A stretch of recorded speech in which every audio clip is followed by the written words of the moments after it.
Assalamualaikum warahmatullahi wabarakatuh.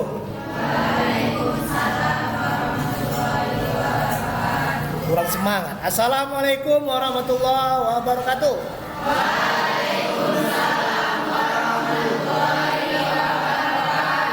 Oke, materi minggu lalu ya sudah kita pelajari tentang negasi dan logikanya. Sekarang kita sudah mulai kepada algoritma. Sudah mulai memahami algoritma apa sih. Logika saya anggap sudah selesai dan sudah cukup paham bahwasanya logika itu dasar pemikirannya cuma punya nilai 2, true or false, selesai. Nah, pseudocode dan algoritma dasar. Tujuan utama dari mempelajari algoritma dan pseudocode adalah memahami konsep dasar dalam menyusun langkah-langkah menyelesaikan masalah secara logis dan struktur. Jadi bahwasanya algoritma itu menyelesaikan masalah itu secara struktur dan logis. Algoritma seperti kalau kita ceritakan, contohkan seperti apa peta yang mengarahkan perjalanan. Misalnya Anda mau ke ULB, paling jauh dari mana ini? Ngekos ya. Paling jauh ngekosnya di mana? Ada di Jalan Baru. Ada di sana yang Taman Firdaus, yang dekat Kompi. Iya. Ada lagi, ada paling jauh. Ya. Kalau yang paling jauh, misalnya kita menggunakan Google Map kan, peta. Anda akan lihat tracknya, mana yang warna merah berarti banyak kemacetannya. Nah, itu dia. Berarti ada jalan potong. Jadi kita akan berpikir secara urutan langkah-langkah sistematis untuk mencapainya. Dari mana kita jalankan dulu? Oh, di sini merah. Jadi kan itu kan kondisi kan. Berarti nyari alternatif. Oh, di depan ada polisi, pindah nggak pakai helm. Itu seperti itu. Nah ya. Sedangkan pseudocode berperan sebagai representasi teks. Nah, dia sebagai teks atau mendeskripsikan dari algoritma dalam bahasa mudah dimengerti. Jadi pseudocode itu menceritakan atau mendeskripsikan algoritma. Paham Anda pseudocode, insya Allah mudah buat program. Kalau nggak paham pseudocode-nya ya bingung. Makanya perlu pembelajaran yang lebih dalam. Dimengerti membantu mahasiswa mengidentifikasi. Kita bisa menganalisa dan merancang solusi tanpa terikat oleh aturan sintak bahasa pemrograman tertentu. Jadi pseudocode itu adalah representasi teks, artinya dia mendeskripsikan algoritma itu dalam bahasa yang mudah dimengerti. Tapi tidak dalam bahasa pemrograman. Dia mendekati. Karena saya tidak ajarkan Anda dulu bahasa pemrograman. Yang saya khawatirkan apa? Ketika nanti jumpa bahasa-bahasa pemrograman, kita sebut aja lah C++, PHP, Java, Python, VB.NET, apalagi Ruby, Golang, masih banyak bahasa pemrograman. Jadi ketika kita pindah ke bahasa pemrograman lain, Anda bingung. Makanya saya hanya menggunakan untuk pseudocode-nya. Ketika Anda pindah nanti dengan bahasa pemrograman lain, Anda nggak rusak. Sebagai contoh, ketika kita menghitung rata-rata dari 3 angka, nah ya, 3 angka ya. Yang pertama kata pseudocode-nya apa? Dapat disusun dengan langkah-langkah sederhana. Pertama, menjumlahkan ketiga angka. Berarti ada 3 inputan. Sebut aja A, B, dan C. membagi hasil dengan ketiganya. Misalnya Anda pernah lihat kan, A ditambah B ditambah C, kan ada rumus hitungan matematika kan, atau X tambah Y baru Z kurang Z kan, nah itu matematikanya. Nah, dan menampilkan rata-rata tersebut ada 3 perintah. Pertama, jumlahkan 3 angka ke 3 angka, membagi hasil dengan ketiganya, dan menampilkan rata-rata. Dengan mempelajari pseudocode, mahasiswa dapat memperkuat pemahaman logika dan struktur dalam pemrograman. Ya. Jadi manfaatnya Anda mampu memahami logika dan struktur dalam struktur dalam pemrograman. Ini dasarnya dulu. Ini pijaan Anda pseudocode ini. Habis logika, algoritma. Ya, algoritma turunannya pseudocode. Ya, lanjutannya. Agar apa? Anda mampu menganalisa dan logis secara berpikir dalam membuat sebuah program yang terstruktur, serta merancang algoritma yang efektif dan efisien dalam menyelesaikan berbagai masalah bidang, baik sistem informasi maupun teknologi. Makanya saya bilang, logika dan algoritma ini wajib hukumnya, baik Anda mau menguasai ilmu komputer bidang apapun. Kalau mau cita-cita programmer, ya algoritmanya harus kuat, pseudocode-nya dulu, tingkat dasar dulu. Yaitu kalau bahasa newbie ya, masih anak-anak ya, newbie namanya. Baru naik lagi beginner, naik nanti middle, baru naik advance. Jangan mau advance langsung langkah kakinya. Coba Anda bayangkan anak tangga satu ya, itu aja kan ada tuh. Naiknya ke 5 anak tangga. Apa enggak? Gimana melompatnya jauh kan? Bisa jatuh ya, atau cedera. Gitu kan.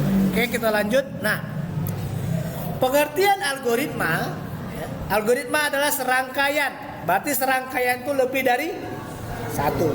Langkah-langkah yang logis, terstruktur. Berarti dia harus ada strukturnya, ada kerangkanya untuk menyelesaikan masalah atau mencapai tujuan tertentu. Ya, itu dasarnya ya. Saya sekali lagi, algoritma itu serangkaian langkah-langkah logis yang terstruktur untuk menyelesaikan masalah atau mencapai tujuan tertentu.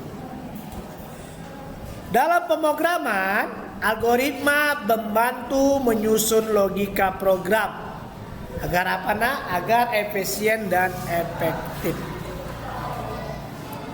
Sehingga algoritma memiliki karakteristik, ini harus Anda pahami ciri khasnya. Yang pertama, harus akurat. Akurat itu kan tepat. Jadi ketika Anda buat program itu harus jelas apa yang Anda buat. Terbatas, harus ada batasannya. Dan berakhir, dan harus ada akhirnya pada kondisi tertentu jika sudah dimulai. Itu karakter utamanya ya. Nah, sifat ini memastikan bahwa algoritma dapat menyelesaikan masalah secara tepat. Jadi tujuan algoritma itu menyelesaikan masalahnya tepat. Tidak boleh ragu-ragu.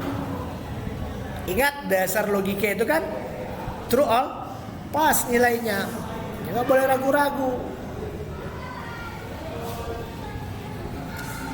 Dan tidak berulang tanpa batas. Nah, itu error namanya. Sebagai contoh, ini logikanya atau analoginya. Algoritma dapat diibaratkan seperti resep masakan. Resep masakan itu tahu kan? Ini ibu-ibu kan?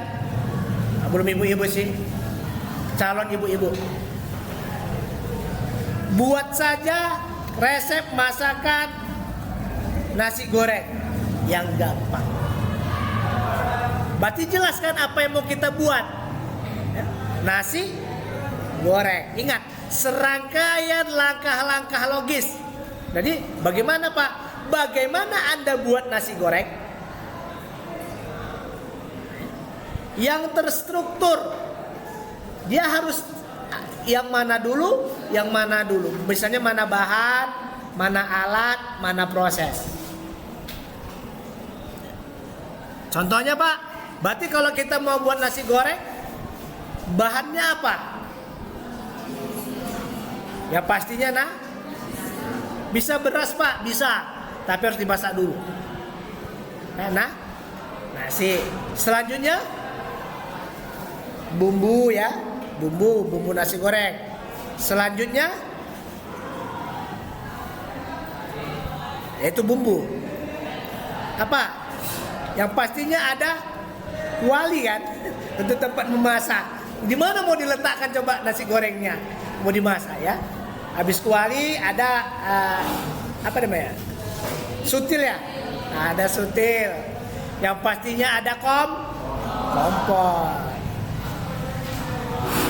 Itu sebagai bentuk pemasaknya. Itu bahan kan?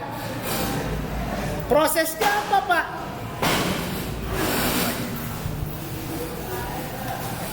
Prosesnya itulah untuk menyelesaikannya. Ya. Tadi bahan kan, namanya terstruktur. Kenal pemrograman itu akan tahu apa yang mau dikerjakan, berarti harus tahu dulu apa yang mau dimasukkan. Baru diproses. Baru apa hasilnya atau output. Berarti tadi udah yang saya sebutkan tadi, berarti apa? Proses. Yang mana mau kita kerjakan? Berarti kita hidupkan kompor. Apakah masak nasi goreng tanpa api? Tidak kan? Masak Pak, tapi entah kapan. Setelah dihidupkan kompor, nah lupa satu, bahannya apa? Minyak atau mentega. Biasalah kalau kita kalau di kafe kan, Bang, pesan apa? Nasi goreng kampung. Ya, ala kadar aja lah ya. Nah, setelah dihidupkan kompor, berarti kan ada proses di situ. Baru dimasukkan apa? Minyak atau mentega secukupnya. Nah, sambil menunggu, baru masukkan apa? Perintahkan selanjutnya. Bumbu. Oseng-oseng ya, diaduk-aduk. Baru muncul aroma. Nah, udah wangi, udah bagus. Baru kita masukkan apa? Nasi. Nah, setelah kita masukkan nasi, baru ada proses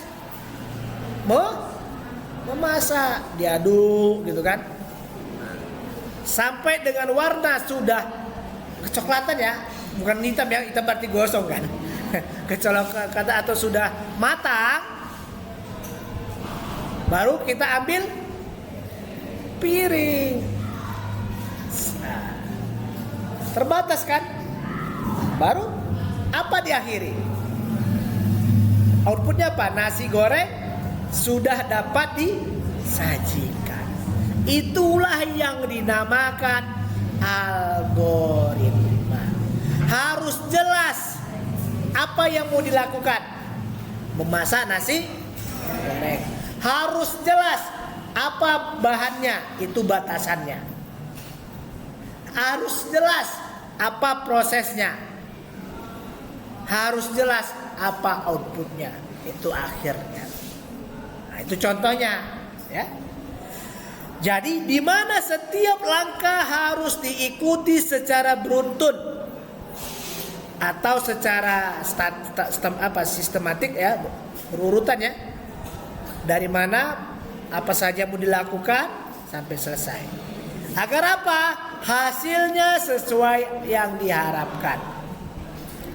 Nah, contoh ya, misalnya dalam pencarian data, Anda kadang-kadang kan menggunakan mesin pencarian ya, bisa dari Google, bisa dari Yahoo, ya, dari sejenisnya.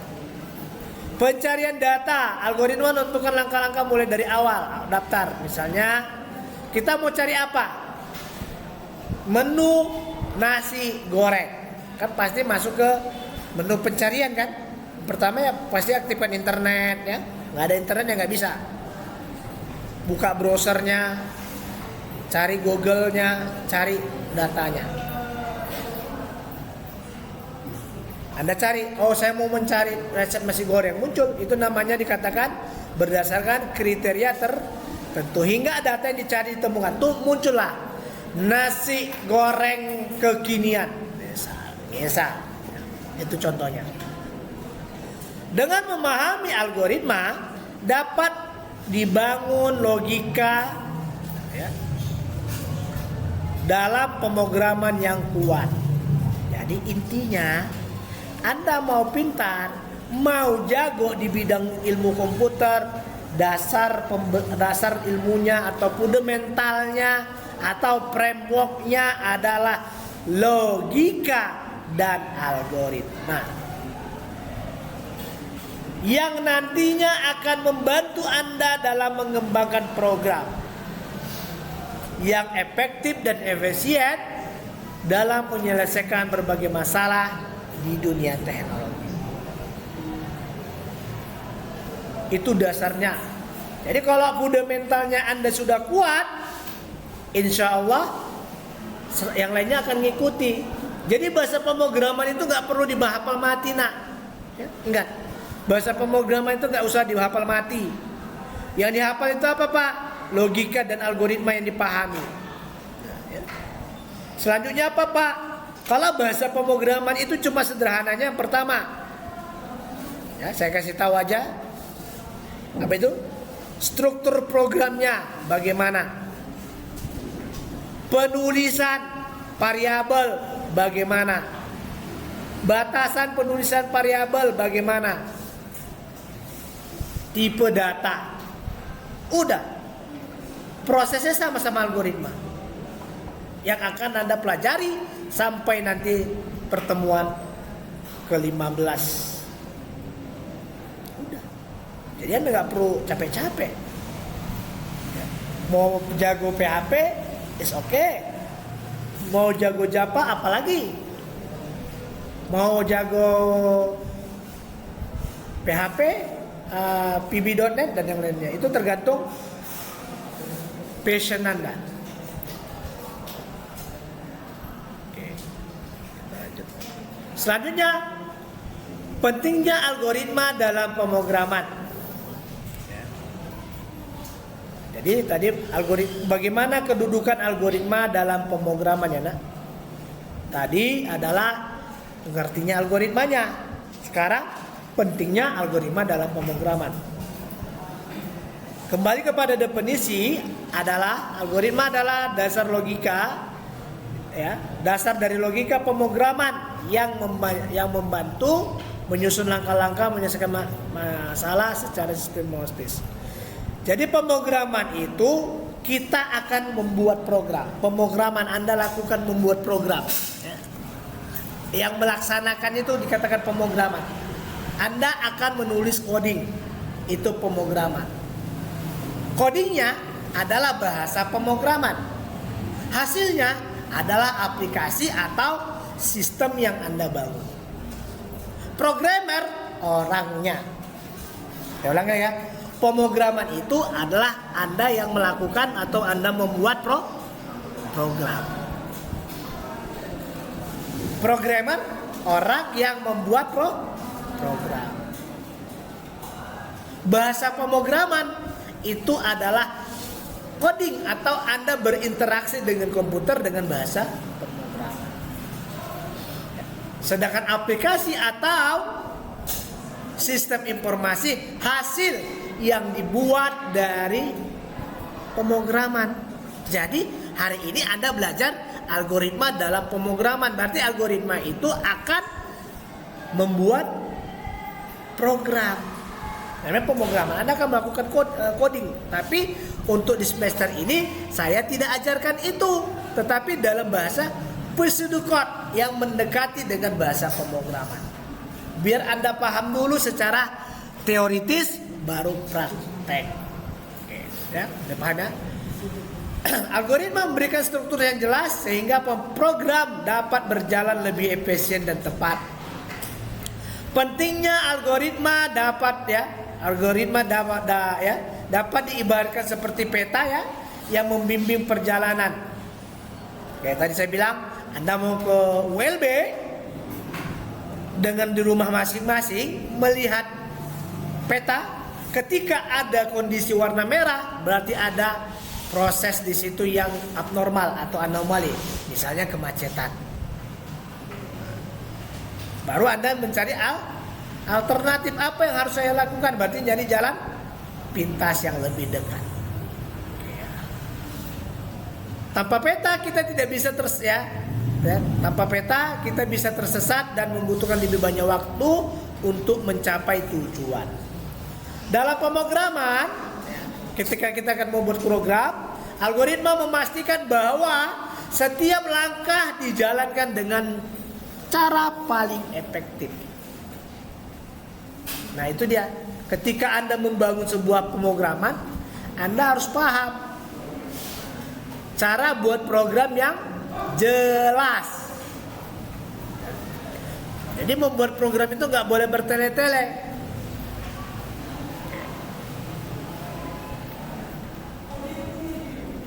Contoh penggunaan algoritma meliputi pencarian data, ya, seperti menemukan nama di daftar besar. Kayak tadi saya bilang, siapa yang sudah ke perpustakaan?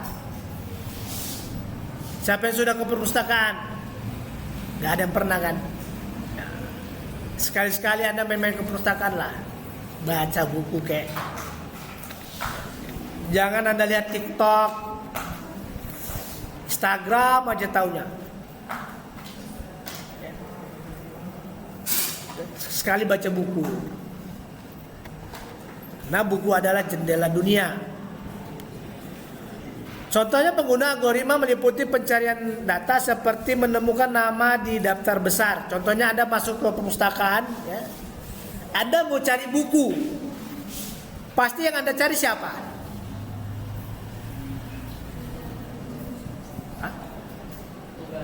Petugasnya atau adminnya. Kak atau abang, saya mau cari buku logika dan algoritma. Dicarinya di database-nya menggunakan aplikasi. Oh dek, itu dek di blok 9 rak 7 baris ke-15. Nah, itu dia. Itu logikanya. Dapat dek blok 9 rak 7 nomor 15. Nah, itu dia. Makanya akan muncul, Anda cari ke sana. Tek tek tek tek tek. Ada. Bayangkan Anda masuk ke ke perpustakaan nggak perlu nanya-nanya, apalagi perpustakaannya Anda baru besar, pasti satu-satu Anda bacain kan, berarti nggak efisien kan? Itu dia.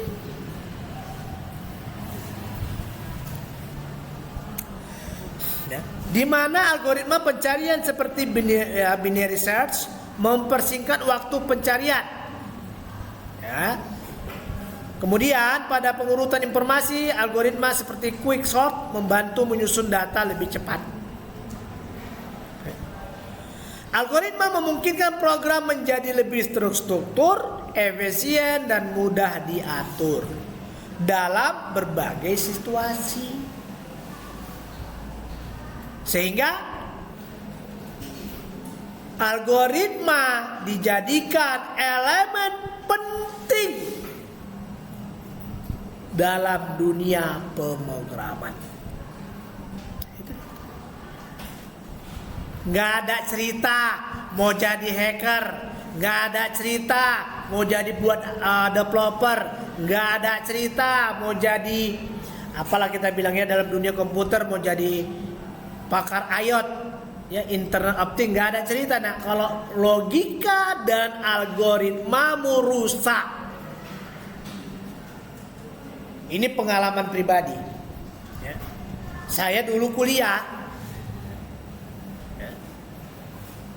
Saya menyesal sekarang, tapi belajar di seiring waktu saya paham. Logika dan algoritma itu saya cabut loh, nak. Jarang masuk. Saya sering kepada staf asisten lab. Tapi saya belajar juga.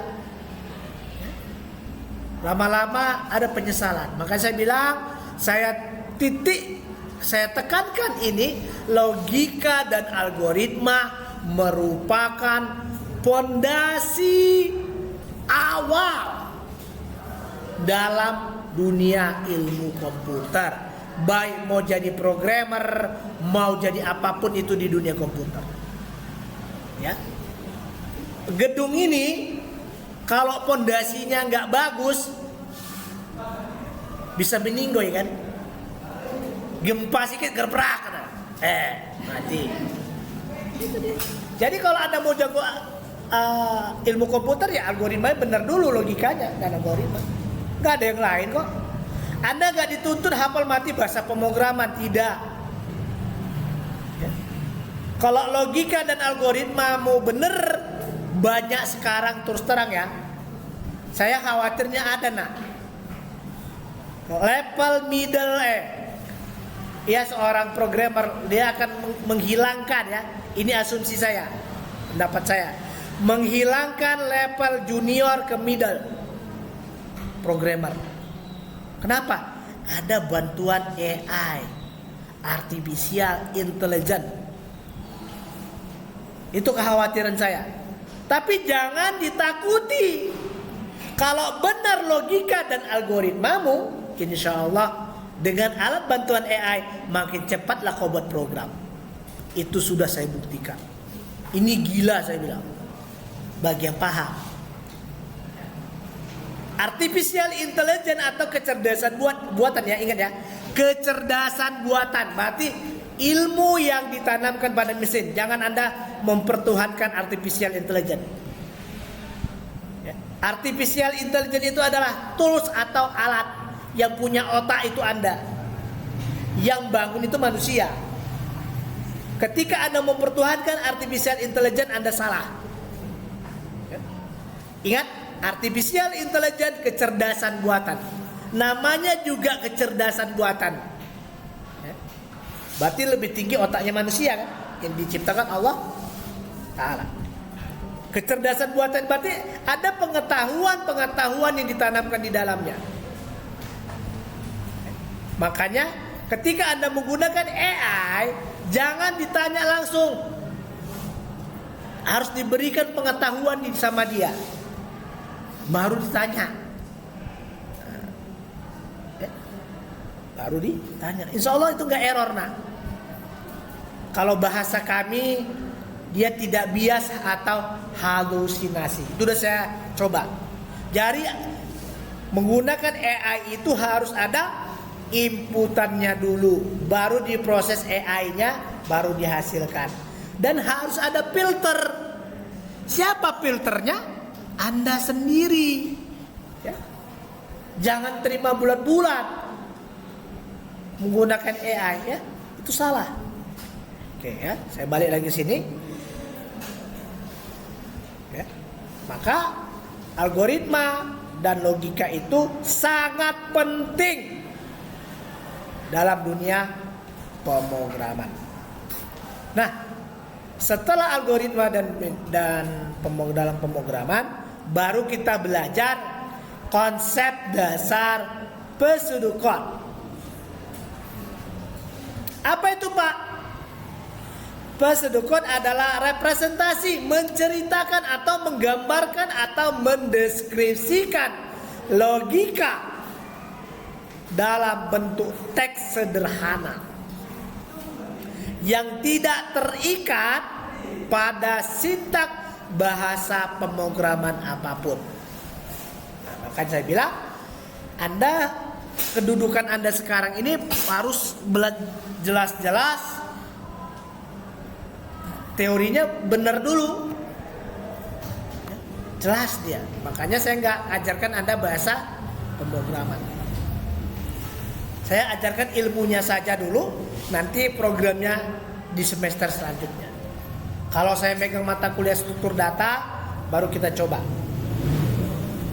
Saya akan buktikan kepada Anda, dengan Anda sudah kuat logika dan algoritmanya, Anda bisa pakai bahasa pemrograman apapun. Nanti akan coba seperti tahun lalu, saya bagi beberapa kelompok ya. Ada yang menggunakan PHP, ada PB, ada PB.NET, ada C++, ada JavaScript, ada Python. Nah, ada mungkin 7 kelompok. Masing-masing kelompok itu satu bahasa pemrograman. Ilmunya dari mana? Logika dan algoritma. Itu baru benar. Oke, nah ya. Artinya pseudocode digunakan untuk menggambarkan langkah-langkah logis. Langkah-langkah logis dari algoritma tanpa memerlukan aturan teknis khusus dalam bahasa pemrograman. Kalau sudah bisa Anda membuat pseudocode-nya, insya Allah buat program itu gampang. Tujuan utama dari pseudocode adalah merancang algoritma. Nah, itu dia. Merancang algoritma dan menyusun alur logika program secara mudah dan jelas, serta membantu mengkomunikasikan ide logis kepada orang lain tanpa kendala bahasa pemrograman. Selanjutnya, pseudocode dapat diibaratkan seperti tadi resep masakan ya, yang saya ceritakan tadi kan. Apa tujuan kita membuat nasi goreng? Bagaimana langkah-langkahnya? Pasti harus ada bahannya, harus baru diproses, baru ada hasilnya. Itu dia. Menggunakan apa? Bahasa sehari-hari. Bukan menggunakan bahasa pemrograman saya tadi membuat nasi goreng. Ya, sehingga benarlah dikatakan pseudocode itu adalah representasi logika dalam membentuk teks sederhana yang tidak terikat dalam bahasa pemrograman apapun. Pseudocode dapat diibaratkan tadi resep masakan, di mana kita hanya menuliskan langkah-langkahnya. Ada tadi kan? Langkah-langkahnya kan? Tanpa teknis memasak yang rumit. Nggak semuanya saya ceritakan. Pak, mana garamnya? Kenapa nggak ada telur ceploknya? Kenapa nggak ada kecapnya? Nggak ada saya ceritakan kan? Nah itu dah. Sama-sama memahami kita buat nasi goreng. Selanjutnya, misalnya untuk menghitung jumlah total. Pseudocode bisa ditulis dengan langkah-langkah. Yang pertama, baca nilai. Yaitu. Kedua, tambahkan nilai ke total. Baru tampilkan total. Mana bahannya? Baca nilai. Mana prosesnya?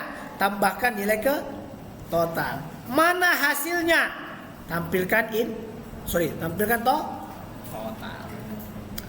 Pseudocode membantu alur logika program lebih mudah dipahami dan membantu mempersiapkan diri Anda dalam membuat program yang lebih terstruktur dan efisien. Nah, karakteristiknya apa? Ya, tadi karakteristik algoritma udah paham ya? Sekarang yang pseudocode-nya. Karakteristik utamanya representatif atau menceritakan logika program dalam teks yang tidak terikat dan pada setiap program tertentu. Ya. Hal ini memungkinkan pseudocode menjadi alat yang ideal merancang dan menyusun alur logika program. Nah, ketika Anda nanti membangun sebuah program, ini ada ujungnya proyeknya, ini ada nanti di pertemuan ke-15 kalau nggak salah saya. Anda akan buat aplikasi, pseudocode. Ya. Apa itu Pak? Kasir sederhana. Ya. Ada nanti di ujungnya. Jadi ketika Anda membuat sebuah program, Anda harus mampu dulu buat pseudocode-nya, baru buat programnya. Jangan buat program. Tolong diperhatikan.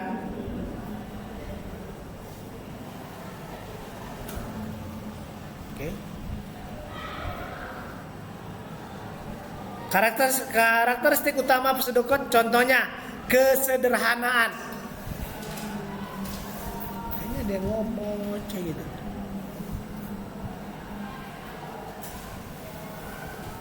Udah. Kesederhanaan pseudocode ditulis dalam langkah-langkah sederhana agar mudah dipahami. Jadi ketika Anda membuat suatu program harus bisa bahasanya sederhana dan mudah dipahami. Keterbacaan artinya menggunakan istilah yang mudah dipahami oleh banyak orang sehingga mendukung kolaborasi tim. Artinya apa?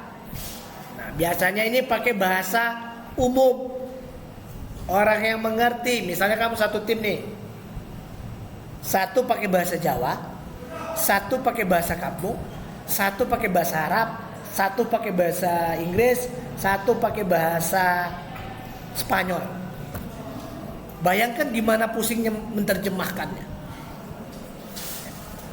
Artinya harus menggunakan istilah yang umum. Biasanya menggunakan, kalau programmer itu, kalau pseudocode-nya menggunakan bahasa Inggris. Write, read, nah itu dia. Variabel, tipe data, nah gitu dia. Nanti kita coba ya ke depannya. Fleksibilitas, tidak terikat pada aturan sintak tertentu. Jadi kita lepaskan diri kita dari bahasa pemrograman. Ketika Anda mampu melepaskan dirimu dalam kondisi bahasa pemrograman, di luar bahasa pemrograman, kau itu pintar. Kenapa? Tidak ketergantungan pada bahasa pemrograman tertentu. Pak, saya mau jago bahasa pemrograman PHP, monggo. Logika dan algoritmamu harus benar. Mau pibinet silahkan. Tapi kalau logika dan algoritmamu khususnya pseudocode gak selesai, insya Allah Anda innalillah. Pusing. Kenapa? Ketika nanti ada troubleshooting yang pusing. Ngetiknya ya gampang kalau script sederhana. Kalau udah mulai kompleks, nah itu dia ya. Kemandirian dapat digunakan oleh programmer dari berbagai latar belakang bahasa pemrograman. Jadi dia harus bersifat mandiri, tidak ada ketergantungan. Ketika suatu bangsa ya, tidak ketergantungan bangsa lain, berarti bangsanya mandiri. Ya. Kalau kita tergantung dengan negara lain, berarti kita siap-siap ya, nurut. Ya, mudah-mudahan bangsa Indonesia ini lebih baik lagi. Harapan saya tidak ketergantungan. Nah, misalnya Anda main HP aja, nggak usah jauh HP, nggak ada paket data aja ya, nggak pakai paket data. 5 menit, 10 menit pasti tangan Anda gerak-gerak. Nengok. Suntuk lah, nggak ada paket. Jadi candu kan? Yang merokok di sini ada. Gitu juga udah merokok kan? Atau main TikTok dan sejenisnya, nggak main TikTok, atau keluar musik TikTok dengan kompositor gini-gini tangannya. Tanpa Anda sadari. Betul nggak? Betul. Asal makan, goyang sana, goyang sini. Selfie dulu. Gini dulu. Itu artinya ketergantungan. Pseudocode memudahkan perencanaan logika pemrograman. Kenapa Pak? Memberikan struktur yang mudah dipahami ya, Dalam tim keterbacaan, pseudocode membantu memastikan semua anggota memahami alur yang sama. Ya, meningkatkan efisiensi dalam pengembangan perangkat lunak. Ya. Contohnya Pak, pseudocode untuk menghitung rata-rata 3 angka. Yang pertama, baca angka. Ya. Jumlahkan angka, bagi dengan 3. Itu ya. Bahasanya yang mudah dimengerti oleh satu tim atau satu kelas. Oke. Kalau di internasional apa Pak? Pakai bahasa Inggris pastinya. Penggunaan pseudocode memudahkan memelihara dan pemeliharaan dan ini debugging ini artinya mencari celah errornya. Anda pernah main Mobile Legends kan? Free Fire dan sejenisnya itu kan ada update-nya kan? Tiba-tiba ngebug dia. Maintenance. Dulu iya pertama-tama, sekarang udah enggak. Paling ada turun session-nya. Ya kan? Oke. Nah, apa Pak fungsi pseudocode? Nah, fungsi pseudocode memiliki peranan penting dalam pemrograman. Karena memudahkan perancangan, komunikasi ide, pemahaman logika, dan dokumentasi. Nah, yang pertama, merancang algoritma. Pseudocode membantu menyusun langkah-langkah sebelum menuliskannya dalam kode atau coding. Ini caranya, ini merancang algoritma pseudocode itu. Ya. Memungkinkan programmer merencanakan logika. Apa Pak? Baca data, contoh ya. Kenapa dikatakan baca data? Dia akan nerima inputan atau menerima datanya apa? Nilai A 5, nilai B 6. Baru jumlahkan nilai, berarti nilai A ditambah dengan nilai B, jumlah berapa? 5 tambah 6 11. Contoh ya ini ya. Yang dikatakan tadi itu merancang ya. Baca data ini seperti ini. Input ya, baca data. Input atau masukkan nilai A, nilai B. Ini inputannya, prosesnya. Jumlahkannya dari itu dikatakan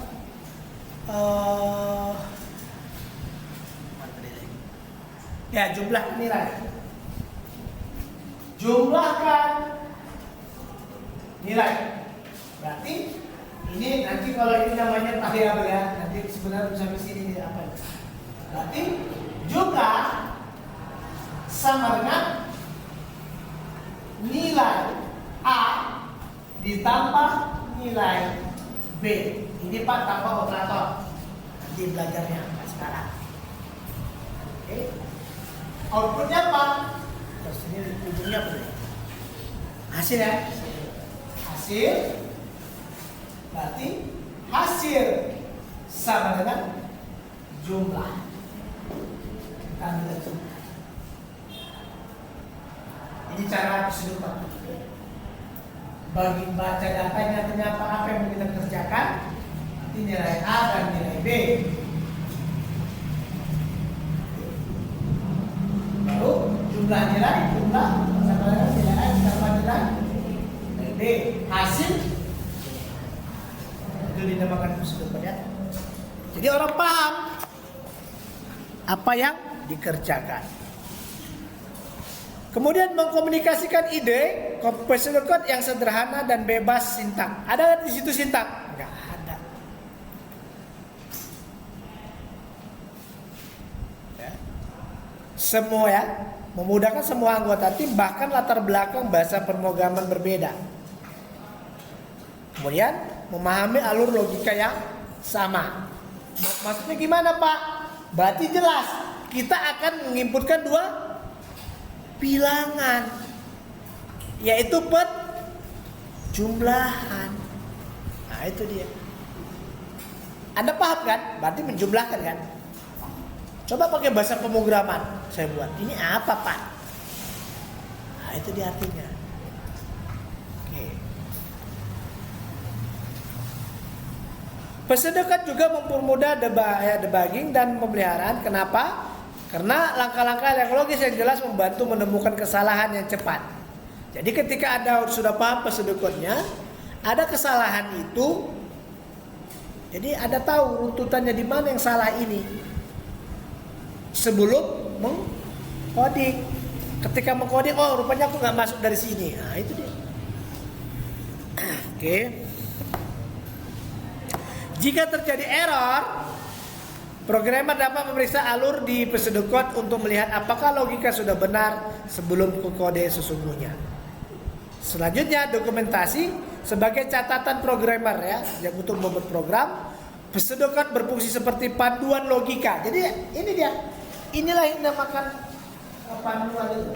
Oh, mendeskripsikan atau representasi logika programnya.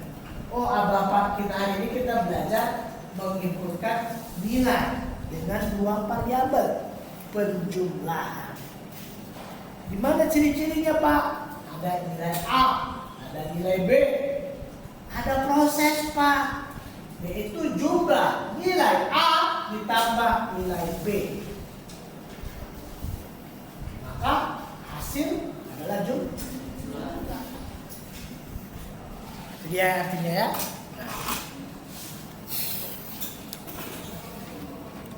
Seperti panduan logika memberikan referensi yang mudah kepada tim lain untuk melanjutkan program. Kalau udah kayak gini, bacaan udah paham kan? Bahwasanya kita belajar membuat dua inputan penjumlahan. Contoh, saya buat.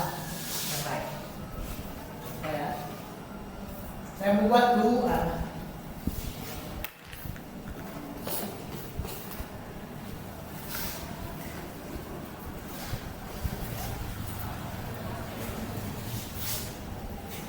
Saya akan buat luas segitiga.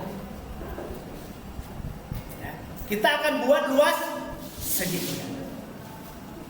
Apa yang dibutuhkan dalam luas segitiga? Ada alas kan? Alas. Habis alas apa lagi? Panjang. Tinggi. Kapan buat jadi panjang segitiga? Ada lagi? Rumus luas segitiga apa? Ayo, tapi baru matematika.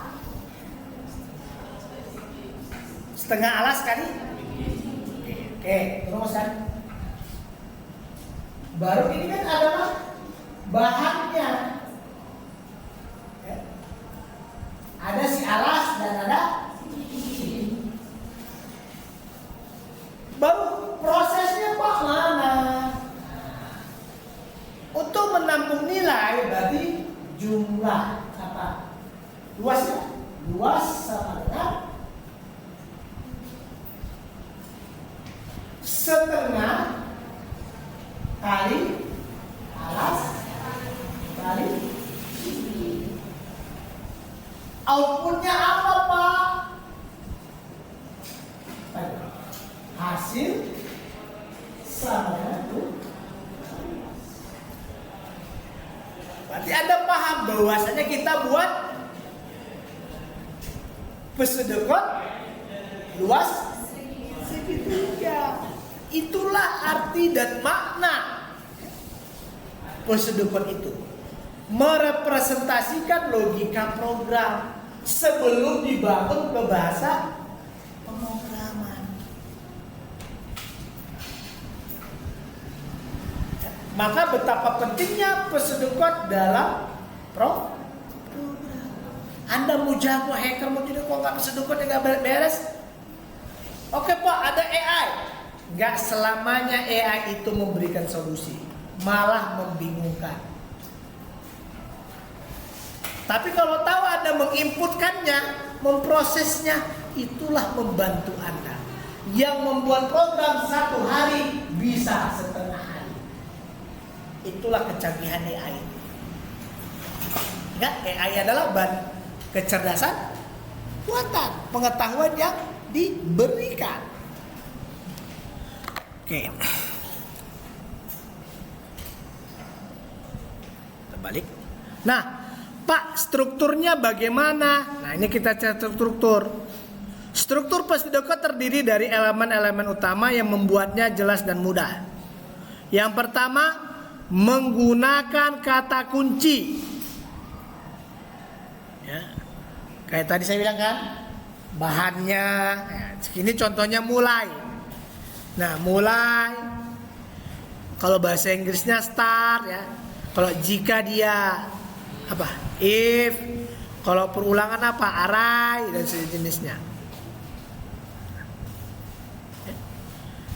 Membantu mengarahkan alur logika ini membutuhkan pembacaan memahami setiap langkah-langkah dan urutan yang harus diikuti.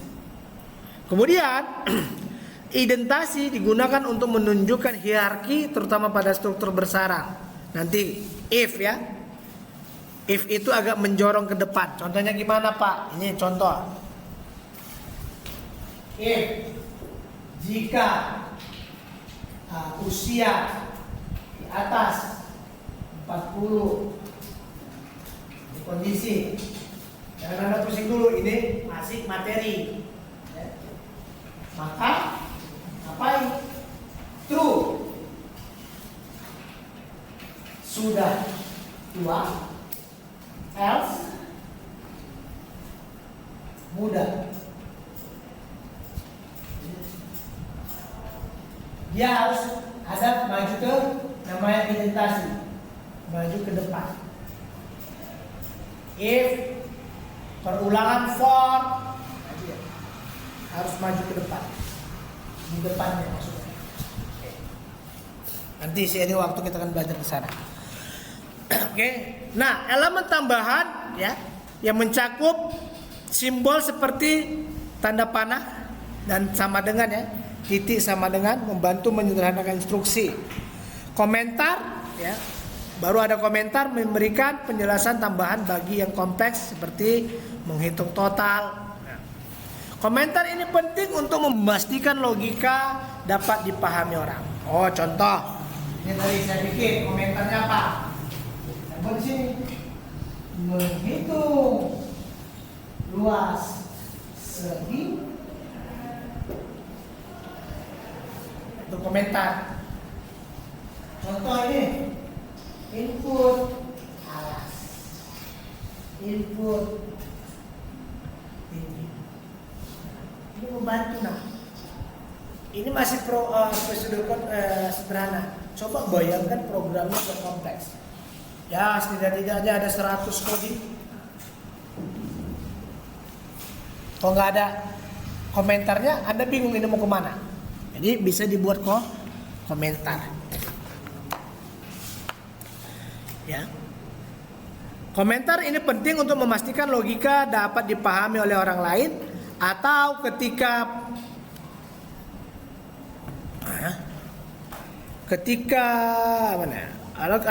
memperbarui kode di masa mendatang.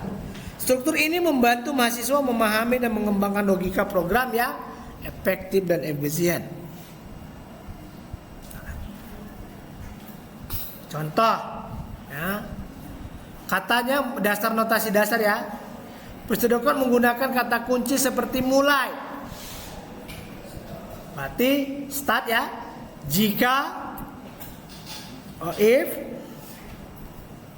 perulangan ya atau ulangi dan selesai atau finish. Itu pada umumnya. Nah, kalau dia harus pakai bahasa Inggris. Coba ulangi bahasa Inggrisnya apa? Repeat ya? Nah, repeat. Membuat alur lebih jelas dan mudah diikuti. Seperti petunjuk langkah demi langkah dalam pembuat buku panduan. Biasanya Anda beli handphone, nggak Anda bacakan buku panduan ya kan? Anda campakkan aja kan? manual books ya. Di mana setiap kunci menandai langkah atau kondisi tertentu. Sebagai contoh, nah ini, jika X lebih besar 0 maka tampilkan positif. Nah, dia menunjukkan alur logika sederhana yang mudah dipahami atau dimengerti tanpa teknis bahasa pemrograman. Baru simbol dan tanda baca dalam pseudocode juga penting untuk menunjukkan operasi dan pemisahan langkah-langkah. Simbol ada tanda panah ya ke kiri ya, baru titik sama dengan, baru komentar ya, itu dia simbol-simbol sederhana. Nah, cara menulis Pak, nah ini dia kita udah mulai masuk. Cara menulis dalam pseudocode, menuliskan pseudocode melibatkan langkah-langkah sederhana agar logika program mudah dipahami. Yang pertama, tentukan masalah dan identifikasi solusi. Ini maksudnya gimana Pak? Nah, contoh merencanakan perjalanan. Ini biasanya kalau orang yang tahu mau ke ULB mahasiswa, oh dia mau ngapain dulu, kemana dulu ya? Atau orang nggak tahu tentu arah. Maksudnya gimana Pak? Dia jalan-jalan nggak mau tahu entah mau kemana, yang penting jalan-jalan. Nah, itu orang tanpa arah, itulah dia. Mau kemana nggak tahu, yang penting jalan kan? Itu nggak ya, nggak boleh ya. Dan program harus jelas-jelas rencananya mau ngapain, sehingga kita tahu tujuannya dan jalurnya. Kemudian, jika masalahnya adalah menghitung rata-rata, solusinya langkah-langkahnya untuk membaca, menjumlah, dan membagi angka. Jadi kalau luas segitiga, ada alas, ada tinggi, ada luas. Gunakan bahasa sederhana, hindari istilah teknis yang rumit. Tulislah langkah-langkah langsung seperti baca angka 1, berarti variabel 1 atau variabel 2 ya, angka 2. Agar mudah dibaca. Contohnya kan, alas, tinggi. Gunakan struktur logika dasar seperti jika, if, ulangi atau repeat, dan maka untuk membangun alur yang logis. Tips penting, buat pseudocode sederhana dan hindari simbol kompleks agar tetap mudah dibaca. Seperti dalam resep masakan yang langsung pada inti langkah kayak saya bilang tadi. Nah, apa Pak kesalahannya pada umumnya? Nih contoh ya. Kesalahan umum dalam penulisan pseudocode sering kali membuat logika sulit dipahami. Contoh, over kompleksitas. Artinya menambahkan elemen teknis yang tidak diperlukan untuk membuat pseudocode lebih rumit. Contoh, itu luas sama tinggi. Saya tambah yang lain, rumus atau yang lain. Nah, itu kan rumit jadinya. Itu berarti menceritakan luas segitiga. Itu dia.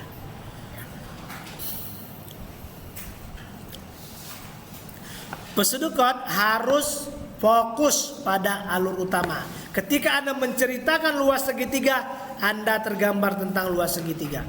Yang pastinya ada alas, ada tinggi. Ada rumus, luas sama dengan setengah alas kali tinggi.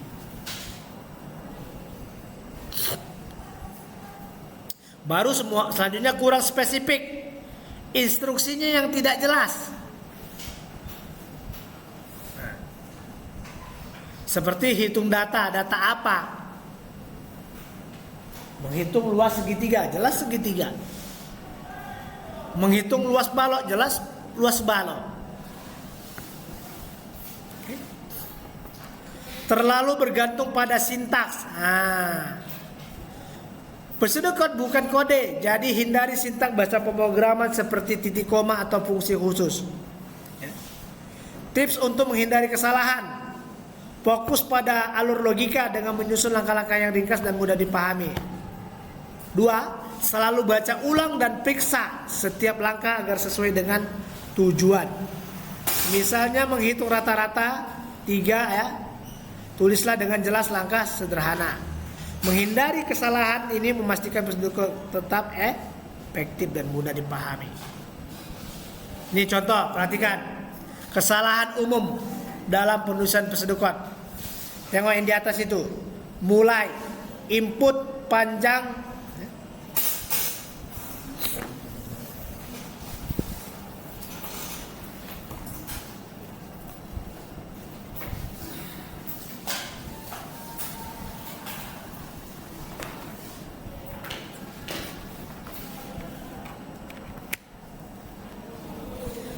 Oke. Nah, perhatikan di atas, mulai input panjang dan tinggi.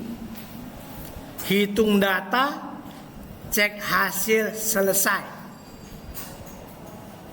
Kesalahan dalam Peseducon di atas meliputi overkompleksitas. Apa itu, Pak? Langkah hitung data terlalu umum dan tidak spesifik atau tidak jelas.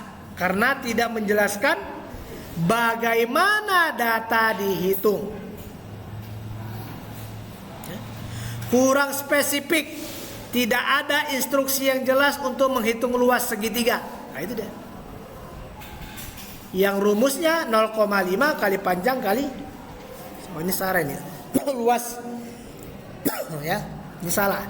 Langkah ini seharusnya tidak lebih rinci dan tidak menggunakan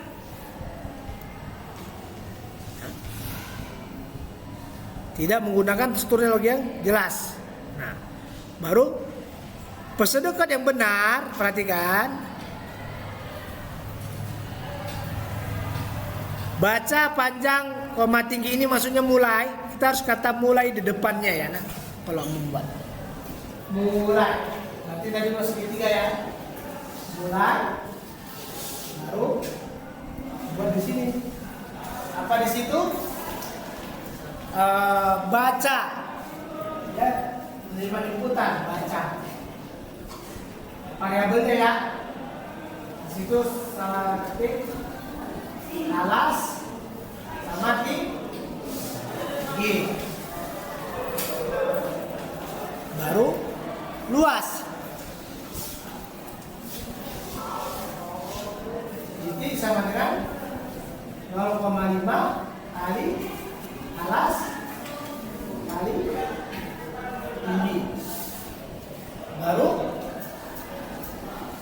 tampilkan luas. Ini ya hasilnya. Tampilkan luas. Ambil dari sini. Baru kayaknya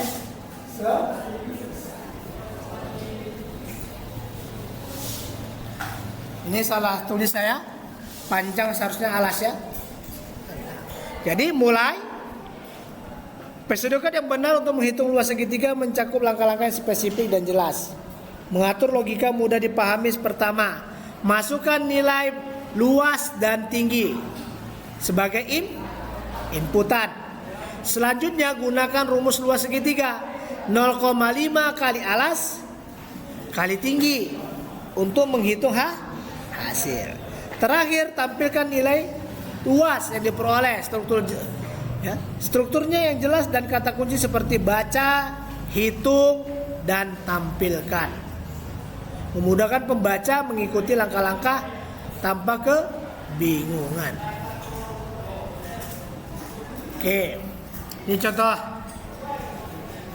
Menampilkan angka 5 ya, 1 sampai dengan 5. Mulai, harus ada kata mulainya. Perhatikan. Untuk angka dari 1 hingga 5, tampilkan angka selesai. Baru menghitung 2 angka.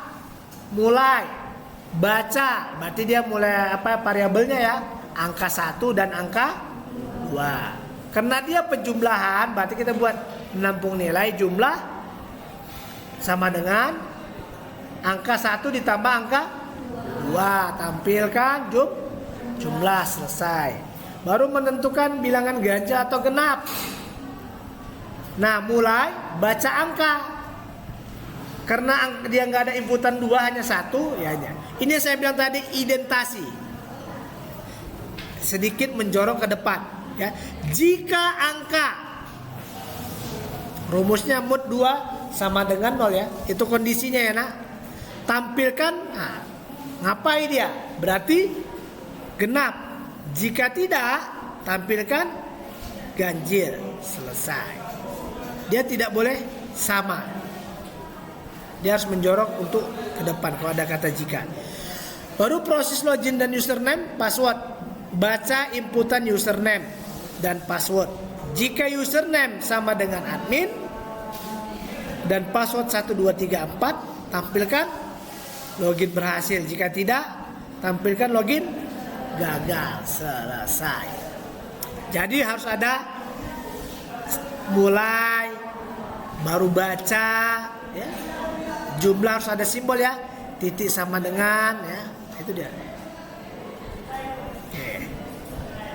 Atau pencarian, ya. Contoh prosedur code-nya, tentukan X sebagai nilai yang dicari untuk setiap elemen dalam daftar. Jika elemen X ya sama dengan X, tampilkan ditemukan, nantikan pencarian. Selesai. Algoritma pencarian ini harus memeriksa satu persatu elemen yang terdaftar, sehingga ideal untuk data yang tidak terurut atau dalam kasus di mana ukuran daftarnya lebih kecil. Namun untuk daftar yang besar, algoritma ini lambat karena memerlukan pemeriksaan satu persatu.